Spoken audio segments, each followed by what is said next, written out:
You hate to see it. Injuries seem to be a calling card of this year's NBA playoffs. 9 different All-Stars have missed time with this postseason with injury. Some think it was due to the shorter than usual offseason coming out of the bubble and the new addition of a play-in round to begin the playoffs. So LeBron had this to say in part on Twitter regarding load management earlier in the month. He said, quote, "They all didn't want to listen to me about the start of the season. I knew exactly what would happen. I only wanted to protect the well-being of the players. These injuries just isn't part of the game. 8, possibly 9 All-Stars have missed playoff games, the most in league history. This is the best time of the year for our league and fans, but missing a ton of our favorite players.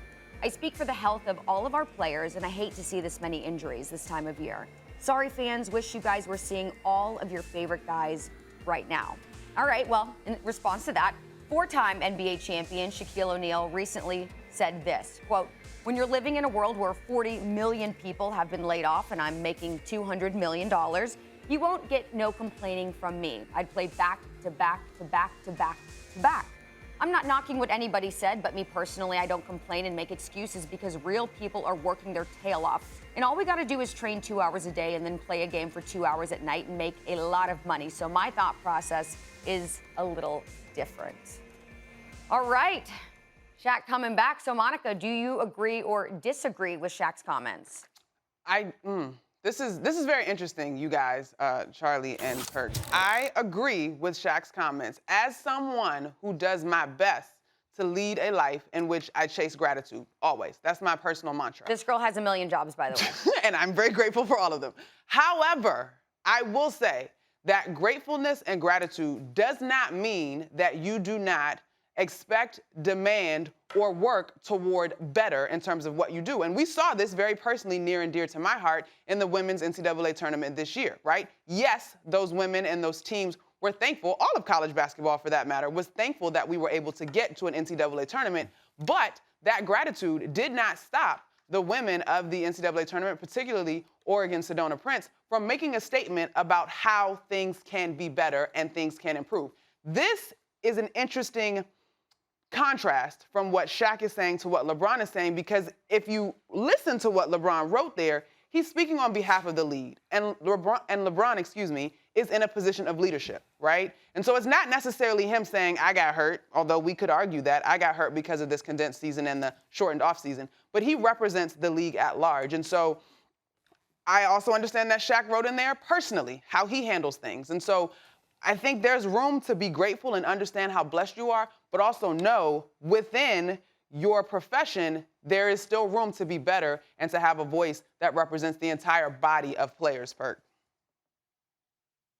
Well, I'm going to say this. Shaq was right. You know, there's guys out here making $200 million. But guess what? What he left out was that's peanuts to what the owners are making. All right? And this is what it's all about. At the end of the day, it's all about the dollar. And did the NBA and the ownership group do a great job of putting these players in position health-wise? I don't think so. They didn't. Think about it. They rushed training camp to get to Christmas Day. Why? Because the Christmas Day games is so important for us money and revenue outside of the playoffs. And then all of a sudden, you know what? They told the players, hey, we're not going to have an all-star break because we have such a tight schedule and you guys are going to be playing games and COVID protocols and issues to that. Guess what? They reneged on their word. They had an all-star game. They had all-star weekend. So guys had to play. Look at the guys that are injured right now. These are the guys that are expected to step up every single night and give the fans what they want. Please the fans, give the fans entertainment, play a lot of minutes because fans pay their hard-earned money, and rightfully so. But at the end of the day, you have to make sure you protect your product. And by that, we knew that COVID was going to happen. We knew that it was going to be cancellation of games. So guess what? Guys had to do makeup games. Look at these playoffs. Usually in the Western Conference, sometimes you get 2 days in between games. It's not like that. Every other day you're playing. Every other day you're on a plane traveling. So guys are being injured. You have to get accustomed to the workload. And I really believe that the NBA, and I love Adam Silver, did a disservice to the entire body of the NBA players for us putting them in position, body and health-wise, to go out there and make sure that these guys were going to be okay. This is why we're seeing injuries. Now, did all the injuries happen, because of, how many games they played or not getting enough rest? Probably not, but majority of them did. We have the most in NBA history, so something telling me that something went wrong. So at the end of the day, I'm standing with the players on this. Yes, they're making $200, but guess what the NBA and the owners are making? They're making billions. So, Perk, this is my one question, and I have to ask you because obviously these are still numbers that I dream of, baby. Dreams do come true. Anyway, this season still had to be agreed upon. Am I correct in that? From the Players Association and the league? Yeah, but look, let's not be fooled, okay? Don't let the people sit up here and tell you that the sky is green and the grass is blue, Monica. You know better than that.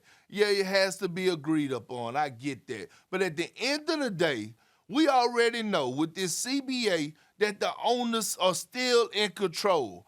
At the end of the day, listen, at the end of the day, they know that players need that money. They need their money. And I'm not talking about the guys that make $200 million. I'm talking about the guys that are on the lower tier, guys that are on rookie deals, guys that are on veteran minimums, or guys that are not making as much, equipment managers. They know that these guys need that money, so they hold their feet to the fire and say, hey, either we're going to do this, or did you know it's an agreement in there that at any given time, if the players don't want to kind of interact or compromise with the ownership group, that they could rip the CBA up because of the pandemic? And guess what? Who does that hurt? Not the ownership group. Thanks for watching ESPN on YouTube. For live streaming sports and premium content, subscribe to ESPN+.